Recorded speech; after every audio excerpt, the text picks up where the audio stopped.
Buenas noches, bienvenidos a Desde la Otra Acera, espacio de análisis de la realidad de la Asociación de Profesores de Segunda Enseñanza APSE.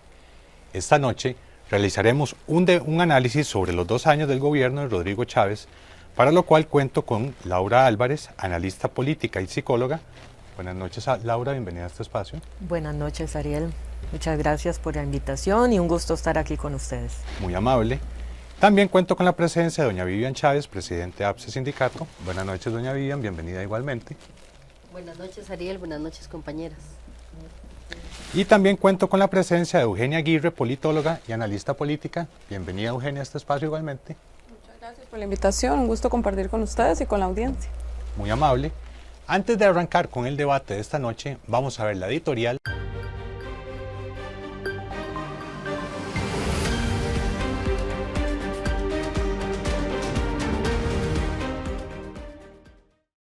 Buenas noches. El pasado 2 de mayo, en la Asamblea Legislativa, el presidente Rodrigo Chávez basó prácticamente todo su discurso presidencial en una idea para caracterizar la economía de Costa Rica. El presidente le ha llamado la economía jaguar. El concepto viene de un informe que hace poco emitió la entidad financiera de Estados Unidos, Bank of America.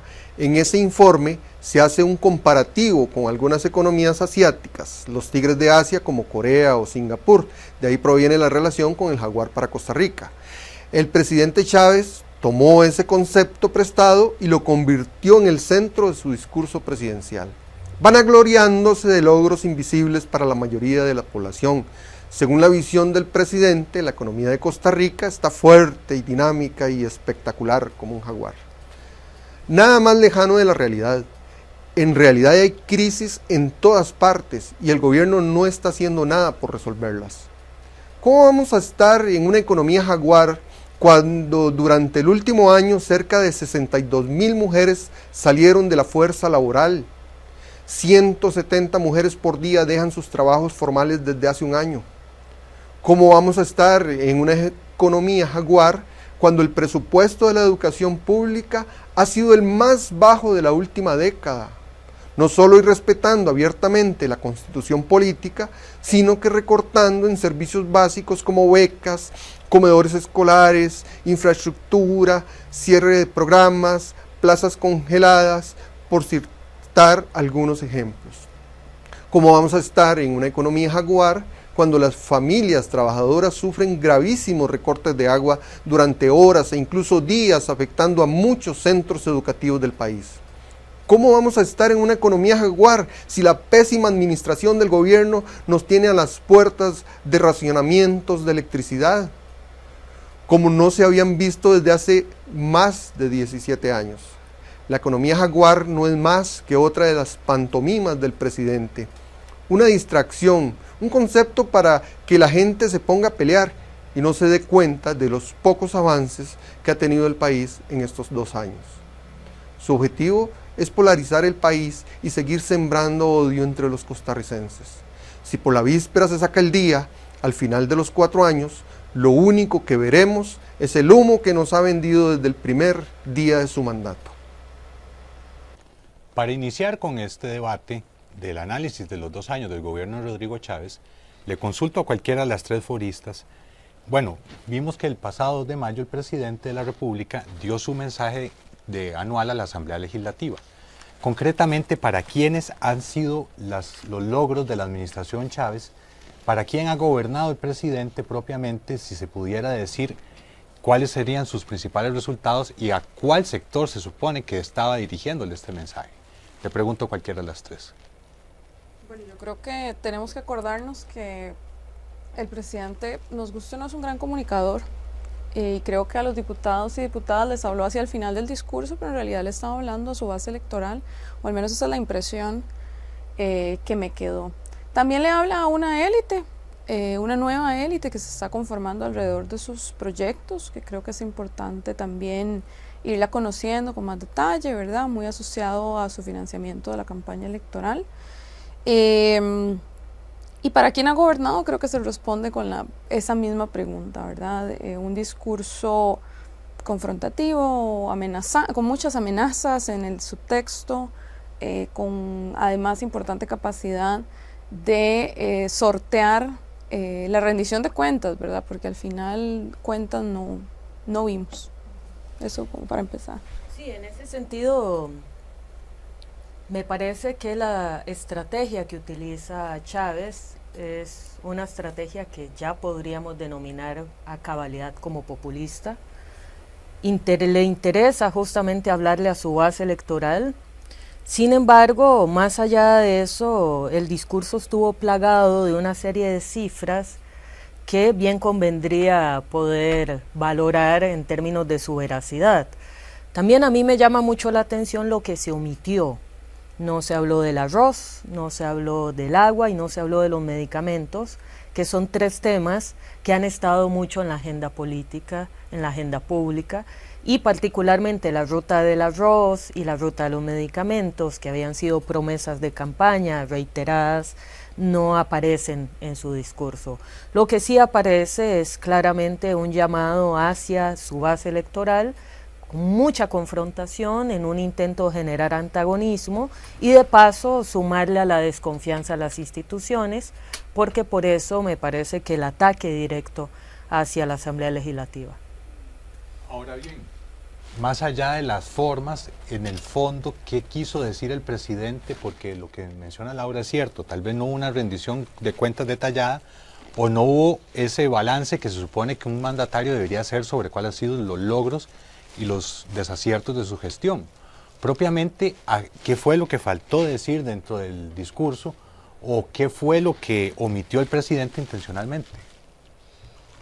Bueno, no sé, a mí me parece que él, con sus ataques a las diferentes entidades, ¿verdad?, instituciones del gobierno, ¿verdad?, los diferentes poderes de la República y su intromisión o su intención de intromisión, me parece que es como una excusa para decir, es que yo quiero hacer todo esto, pero ellos no me dejan, ¿verdad? Entonces, como decía Eugenia, además de que es un gran comunicador, tiene un gran equipo de comunicación, y entonces todas estas estrategias de querer desde el principio gobernar vía decreto, yo no creo que él no supiera que hay cosas que no puede hacer, ¿verdad? Sino a mí me parece que más bien la intención es achacar esas culpas de no poder hacer, porque tal vez ni siquiera quiere hacerlas, ¿verdad? A los demás, para decir, yo intenté cambiar este país, pero no me dejaron. Esa es una impresión que me da a mí. También me parece que hay un uso antojadizo de los datos. Por ejemplo, él durante el discurso enfatizó muchísimo en la reducción de la cantidad de personas desocupadas, en la reducción del desempleo. Sin embargo, hay algo ahí que convendría, insisto, verificar. Qué tipo de trabajos están haciendo estas personas, cómo se realiza la medición, porque si algo se observa ya a nivel de la política cotidiana, es que más bien las personas se han visto con menos oportunidades, y en esa línea sí hay un deterioro importante que él tampoco aborda.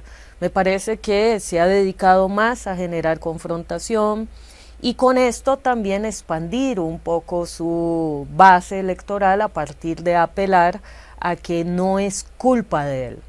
Y en esa línea, pues claramente, si hay sectores que son muy afines y manejan solamente la información que él brinda, pues se les está creando una realidad muy sesgada. Y lo que usted señala, Laura, de la información también se vuelve sesgado en sí mismo, porque se parte de un principio, y ahora se usa mucho la frase esta de dato mata relato, y se pretende asumir que estos datos son la verdad absoluta y esto es lo que está ocurriendo realmente.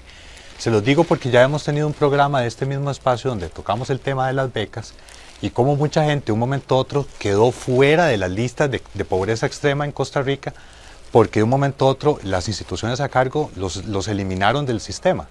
Entonces, ¿quiénes han sido los sectores que han salido perjudicados con esta administración de este gobierno? Bueno, yo creo que hay algo que nos confirmó el presidente con su discurso, no sé si lo hizo con intención, pero es algo que desde distintos sectores hemos venido denunciando, desde la academia, sectores sociales, sindicatos, otros, que es el sacrificio de la inversión social por la estabilidad macroeconómica. No es casualidad que su discurso y la parte más grande del mismo y la inicial, la que inclusive conceptualiza la lógica del jaguar, viene del tema macroeconómico. Y creo que nos lo dijo sin decirlo, esta es la prioridad. no hay prioridad sobre ningún otro tema, y también al omitir los temas, también como plantea Laura hace unos minutos, nos confirma que hay temas que son secundarios para efectos de su gestión. Hablo de el tema ambiental, que no se mencionó bajo ninguna circunstancia, ni desde la conservación, ni desde la mitigación del cambio climático, desde ninguna de sus aristas, pese a que el concepto giraba alrededor de un animal en peligro de extinción y muy amenazado, ¿verdad? Y hay temáticas que son las del día a día de las personas que creo que no conectan con el discurso macroeconómico, y es una visión que se está implantando, que no es nueva, es importante dejarlo claro, ¿verdad? Donde lo macroeconómico está por encima de los derechos de las personas y del bienestar general, pero bueno, ya lo asume como muy propio, y creo que es transparente al respecto de eso.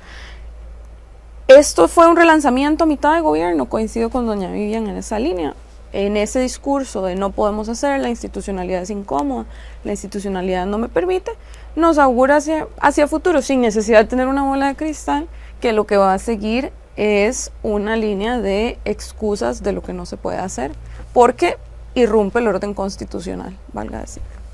Yo no puedo dejar de decir, Ariel, que para mí la educación es uno de los grandes perdedores, uno de los grandes sacrificados, ¿verdad? Vemos cómo el Producto Interno Bruto, ¿verdad?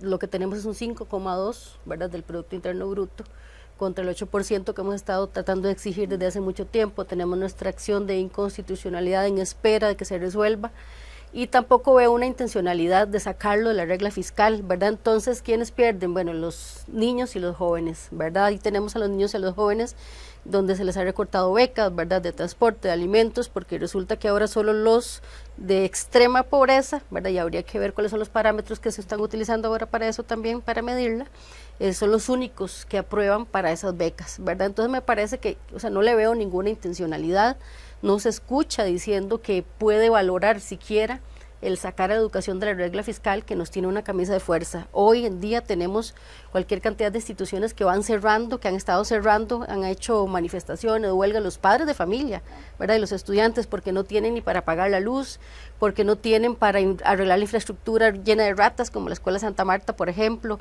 Así tenemos el Monseñor Zanabria, ¿verdad? Que ni se les ha terminado de nombrar plazas, y no sé si con intención o no, pero ni siquiera les alcanza tampoco para cubrir ni siquiera lo que son los cargos públicos, ¿verdad? Entonces me parece que es una de los grandes perdedores, ¿verdad? Y por supuesto que en general lo que es la seguridad social, ¿verdad? Entonces, pues es bastante preocupante, pero como dice Eugenia, ¿verdad? Ya lo ve como algo normal, lo legaliza, lo normaliza. Ya analizándolo en contexto histórico propiamente, recordando la administración, por ejemplo, de Carlos Alvarado, a mitad de su gobierno ya había logrado aprobar la reforma fiscal en la Asamblea Legislativa, o echando más para atrás, recordando la administración de Miguel Ángel Rodríguez, que ya a mitad de su gobierno había logrado aprobar la ley de transformación del ICE, pareciera que este gobierno no logra ningún objetivo, no logra construir un proyecto político, y aparte de eso pareciera que no tiene ningún entendimiento con la Asamblea Legislativa. Propiamente, ¿a quién quería hablarle el presidente cuando hablaba del referéndum en su discurso político? ¿Era un mensaje oculto para los diputados o estaba hablando realmente al pueblo? A mí me parece que es una táctica, una maniobra dilatoria, que con esto lo que pretende es captar la atención del público, un debate a nivel nacional, pero sin ninguna perspectiva real, porque cada uno de los temas que él menciona como posibles objetos de referéndum no pueden ser llevados a consulta. Ahora, el problema acá es cómo ese dominio de la agenda también incide en una mayor desconfianza a las instituciones. A mí lo que me preocupa es lo que se está gestando a futuro. Porque, y en ese sentido yo coincido mucho con el análisis que realizó Sofía Guillén, ¿verdad? Venimos de muchísimas administraciones en las cuales lo que se promete no se cumple. Entonces la ciudadanía, por obvias razones, está molesta. Entonces, de alguna manera, él apela a este enojo y lo dirige, casi que lo redirige hacia otra parte, para que él de alguna manera pueda sostenerse. Y eso es evidente con los resultados que hoy salen de la encuesta del CIEP de la universidad. Hay una base fuerte de apoyo. Entonces me parece que el referéndum aquí cumple una doble función. Uno, aletargar lo que queda, no hacer mayor cosa, y cuando se le llame a cuentas, tener un chivo expiatorio. Y al mismo tiempo mantener a la base, de alguna manera, ahí sujeta a los vaivenes de su discurso. Porque si bien, bueno, tal vez ahí yo no coincidiría tanto en que es tan buen comunicador, me parece que lo que él hace uso es de casi que ya de un manual de estilo populista que estaría marcado por lo que en su momento hizo Trump, ¿verdad? Una apelación a la masa, al pueblo, usando malos modales, ¿verdad? Porque mucho de lo que él convoca es esta posibilidad de decir, yo hablo como habla el pueblo. Y en ese sentido crea una relación de intimidad. Perfecto. Ya casi continuamos con más de este análisis. Les invitamos a que nos compartan sus opiniones, dejándonos sus comentarios para seguir construyendo el espíritu crítico que Costa Rica necesita. Hola, querida afiliación APSINA.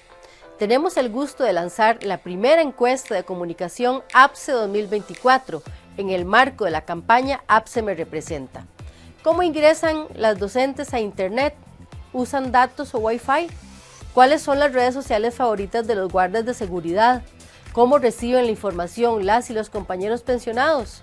El objetivo de la primera encuesta de comunicación es conocer mejor sus necesidades y preferencias para que nuestros servicios y comunicaciones sean más útiles, accesibles y amigables para usted. Es muy sencillo llenar la encuesta. Puede hacerlo por medio del celular, una tablet o por computadora.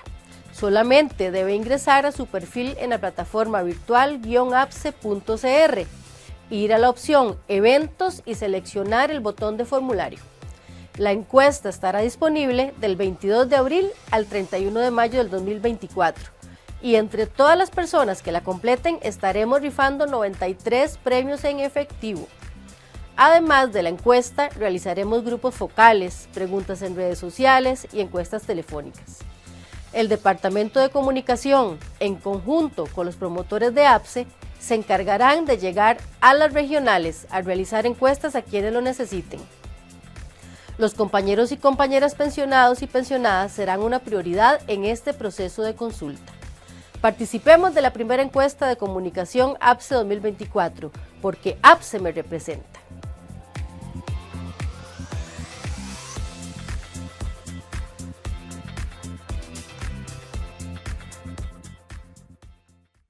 Gracias por continuar con Desde la Otra Acera. Para continuar este debate sobre el análisis de los 2 años del gobierno de Rodrigo Chávez, quisiera preguntarles más ampliamente sobre este tema del referéndum. ¿Cuáles son las consultas que se supone que el presidente quiere activar por este mecanismo? Y a criterio de ustedes, ¿tiene algún asidero fundamentado jurídicamente convocar a este instrumento legal? ¿Cuál ha sido la experiencia de Costa Rica además en este sentido? Bueno, yo empezaría por aclarar que el referéndum es un mecanismo legítimo y es un mecanismo democrático. Lo utilizan, eso sí, tanto democracias muy consolidadas como líderes autocráticos a lo largo y ancho del planeta. De las democracias más sólidas del mundo, Suiza, Uruguay, hacen uso de esta herramienta con mucha constancia y creo que no debemos caer rápidamente como en juzgar el mecanismo como tal, ¿verdad? Porque la experiencia de Costa Rica ha sido una experiencia muy reducida, no tenemos esta práctica, la única experiencia que tuvimos, la del 2007, generó una serie de consecuencias que todavía estamos viviendo en términos de la polarización, de las perspectivas de cada uno de los grupos. Pero es importante entender que para que este referéndum sea legítimo, o los referéndums, porque todavía no hay claridad en el discurso, coincido con Laura que es una estrategia dilatoria, yo le llamo cortina de humo, la verdad, porque no le veo ni pie ni cabeza.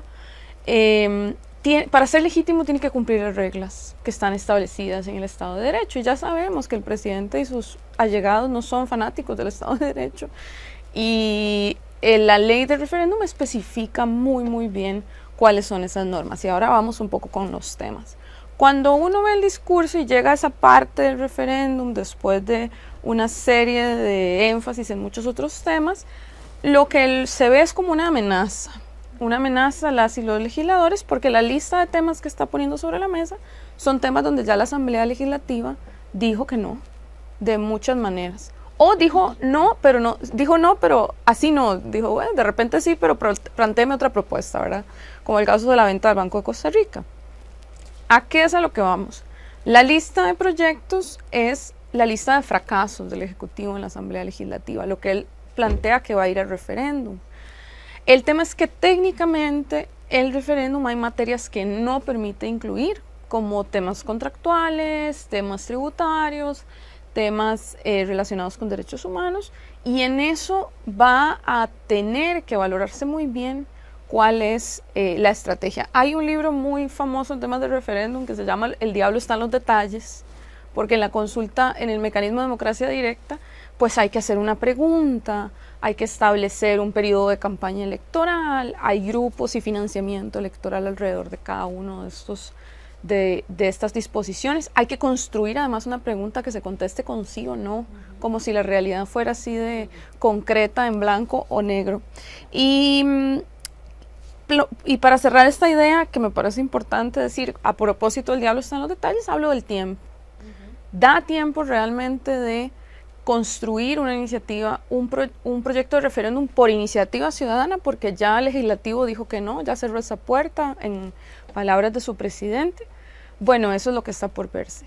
Y me parece importante también aclararle a quienes nos ven que ya por el hecho de que sea el presidente de la República el que esté hablando de un referéndum de iniciativa ciudadana, ya de iniciativa ciudadana no tiene nada. Ya es una instrumentalización de un mecanismo de iniciativa ciudadana, pero no es un esfuerzo genuino de un grupo organizado para efectos de someter a consulta popular algún tema. Es la instrumentalización del Ejecutivo de esa herramienta.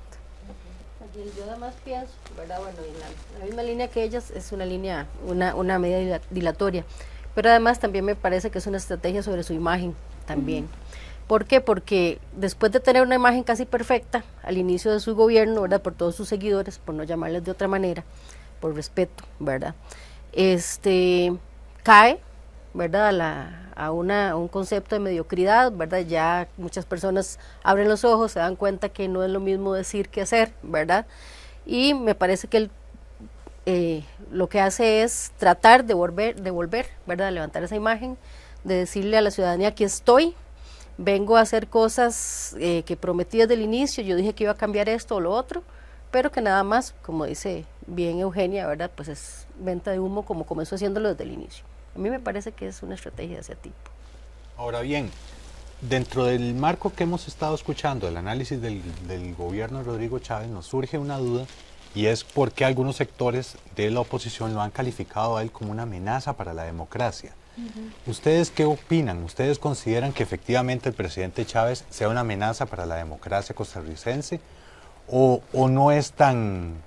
o es una exageración de los sectores que son opuestos al presidente? No, me parece que sí hay elementos para considerar que podríamos estar a puertas de un escenario un poco más complejo y peligroso. ¿A qué me refiero?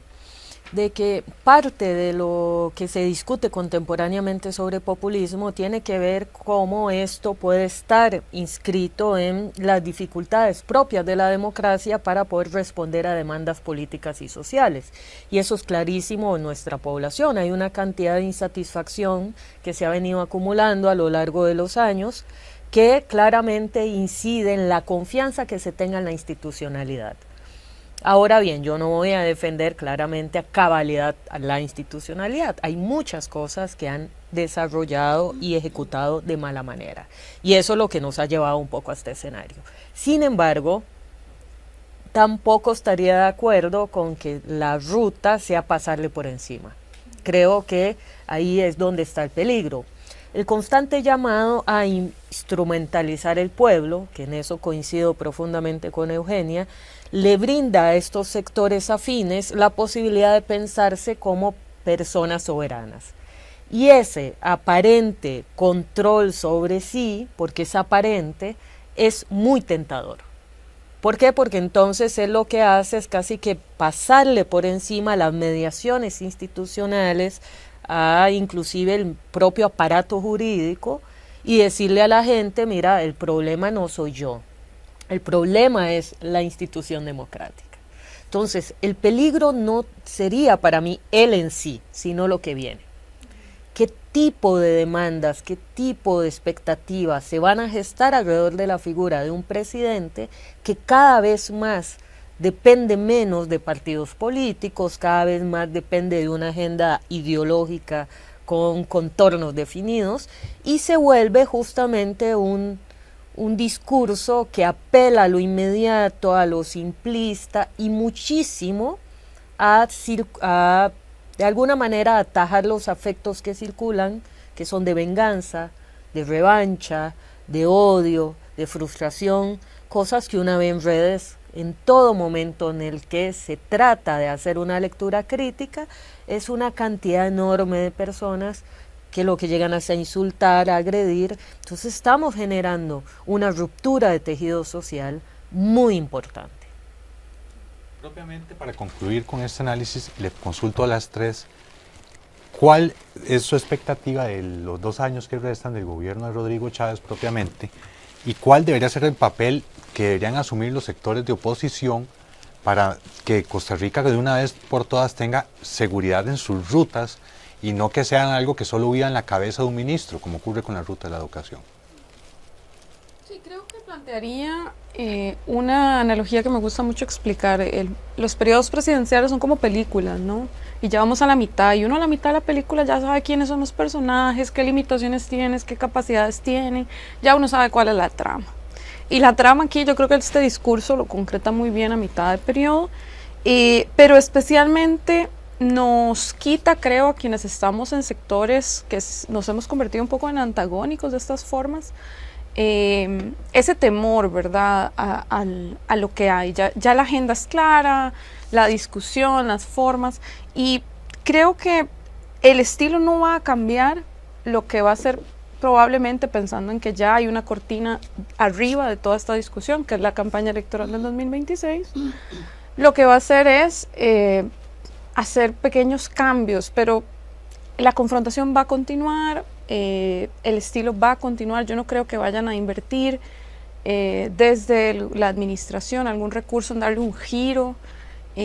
Más bien creo que lo del referéndum termina de confirmar la forma en la que van a ser los próximos 2 años. Y creo que las organizaciones sociales o los sectores que han sido valientes en disentir, que sigue siendo una acción de personas muy valientes,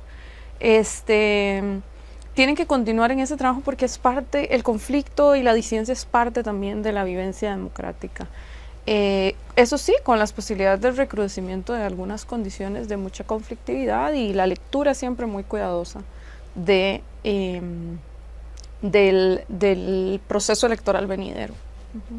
Ariel, perdón, yo pienso que no va a cambiar absolutamente nada, ¿verdad? Va a seguir siendo una venta de humo, pero sí me parece que los diferentes sectores tenemos que construir agendas, tenemos que seguir trabajando, porque no podemos parar, ¿verdad? Ante un panorama que no nos va a traer nada en los próximos 2 años, tenemos que seguir construyendo, tenemos que seguir trabajando, tenemos que unirnos precisamente para esa construcción de una agenda de un país diferente, de un país en donde en lugar de ir como el cangrejo, ¿verdad?, de verdad sea en vías de desarrollo, ¿verdad?, que estamos muy, muy, muy lejos, pero no podemos parar, porque ahí detrás de nosotros pues vienen nuestros hijos, nietos, etcétera. Entonces ese me parece que es nuestro papel y debe ser preponderante.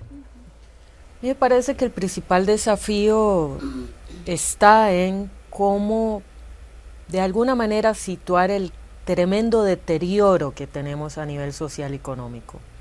La violencia me parece que es un aspecto que preocupa y que nos puede llevar a escenarios todavía más polarizantes, porque si la experiencia histórica nos dice algo, es que con este tipo de escenarios la presencia de promesas que apunten a mayor seguridad, dígase algo semejante a un Bukele, puede estar muy cerca.